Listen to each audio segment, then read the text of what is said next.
Labdien! Es esmu Jānis Zeržeckis, plastikas ķirurgs. Man specialitāte plastiskā, rekonstruktīvā un rokas ķirurģija.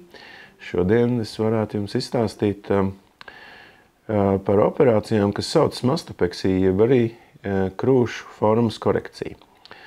Bieži manā praksē sastopu situācijas, kad pacientiem ir sūdzības par to, ka krūtis zaudējuši savu labo izskatu un ir stipri vien noslīdējušas uz leju. Tas saistīts varbūt ar to, ka ir bijušas barošanas laikā stipri krūšu palielināšanās un āda ir izstaipījusies pēc tam, kad krūšu barošana ar krūti ir beigusies.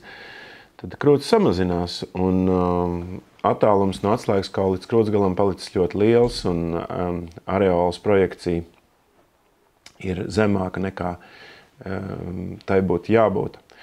Tādos gadījumos ir vērts apsvērt tādu operāciju, kas ir krūšu formas korekcija, mastopeksija, kas paceļ krūtsgalu uz augšu, atjauno areolas anatomisko pozīciju un koriģē krūts formu, lai viņa atkal būtu atraktīva un pievilcīga. Ir pavisam atkarībā no tā, cik liels ir šis krūts noslīdējums, ir trīs veida operācijas. Tā viena ir operācija, kur saucas periorolārā, kur šuva ir tikai ap areolu. Ja pavisam neliela krūts formas korekcija vajadzīga un ir palikusi pa lielu areolu, jo tas standarta izmērs būtu kā 4,6 cm, tad var samazināt areolu un tikai nedaudz pacelt krūtsgalu uz augšu. Tad ir vertikālā, kur šuva iet apkārt areolai un pēc tam iet uz leju, tā kā tāda vertikāla līnija. Un ir tā saucamā T-veida, jeb Strombeka operācija, kurš autors ir zviedru ķirurgs Strombeks, kurš izstrādāja šo metodiku, kas ļauj noņemt lieko ādu un pacelt krūts galu uz augšu un novietot tajā vietā, kur viņam jābūt. Operācijas laiks manās rokās, lai veiktu šādu krūšu korekciju, ir atkarībā no tā, kāda metoda ir lietot. Varbūt no stundas līdz varbūt pusotrai, ne vairāk pa 2 stundām. Un pēc operācijas jau uzreiz krūts liekais ādas daudzums ir noņemts nost un izmodelēt labāk un pievilcīgāk krūts formu. Vienu nakts jāpaliek slimnīcā, ir spiedošs pārsējs un otrā rītā tur ir maziņas drēniņas, tās ņem nost, pārsēja ņem nost un jau var vērtēt. Rezultāts ir acīm redzams uzreiz.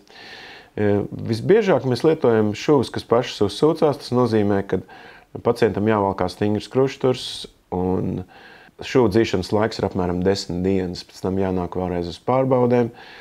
Un šuvas nav jāņem nost, viņas pašas parasti uzsūcās. Tas ir tāds īpašs šujamies materiāls. Un rekomendācija ir valkāt vismaz 3 nedēļas stingru krušturu pēc šāda veida operācijas izdarīšanas. Kad paies 3 nedēļas, varēs aizmirst par to, ka krūtis bijuši noslīdējušas. Vienīgi skaidri ir jāsaprot tas, ka šo operāciju nav iespējams veikt bez rētām un pie areolas tā rēta apiet apkārt pat 360 ap areolu.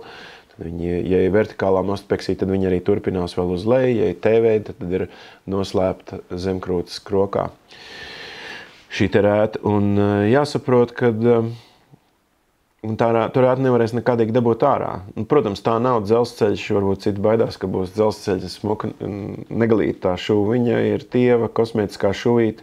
Viņa kādreiz var sārtoties, bet ir skaidri zināms, ka šī rēta paliek uz visiem laikiem. Bet, ja ir bijis liels krūšu noslīdējums, var teikt, ka ar šīm te nelielajām svītriņām tā krūts izskatās labāk nekā noslīdējuši krūts ar neglītu formu. No sarežģījumiem ir jāņem vērā, ka varbūt visi tie riski, kas ir jebkurai ķirurģiskai operācijai. Tie ir alerģiskas reakcijas no zālēm, tad varbūt pēc krūšu operācijas varbūt tusks, zilumi, tie parasti paliek dzelteni un paši aiziet prom. Šūs iekaisums ir reti, tas ir risks mazāks pa 1%, un arī tiem, kam ir krūts dzīšanas laikā, pēcoperācijas periodā ar iekaisums, arī tiem sadzīst. Tikai tas paņem vairāk pulses no manas un vairāk pacietības no pacienta puses, bet gala beigās viss jau to rezultātu, kuru vēlas, dabū. Neglīta rēta ir viens no riska faktoriem, bet tas ir vairāk pacientiem, kuriem jebkura mazākais iegrieziens atstāja neglīta rētu, tās ir tā saucamās hipertrofiskās sarkanās rētas, un tādiem varbūt nebūtu ieteicams darīt šādu veidu operāciju. Ja nepatīk gadījumā krūšu izskats un krūts ir noslīdējusi vai nu pēc barošanas vai pēc liekā svara zaudēšanas, mastopeksija būs īstā metode, ar kuru var būtiski uzlabot krūts formu. Paldies, ka klausījāties!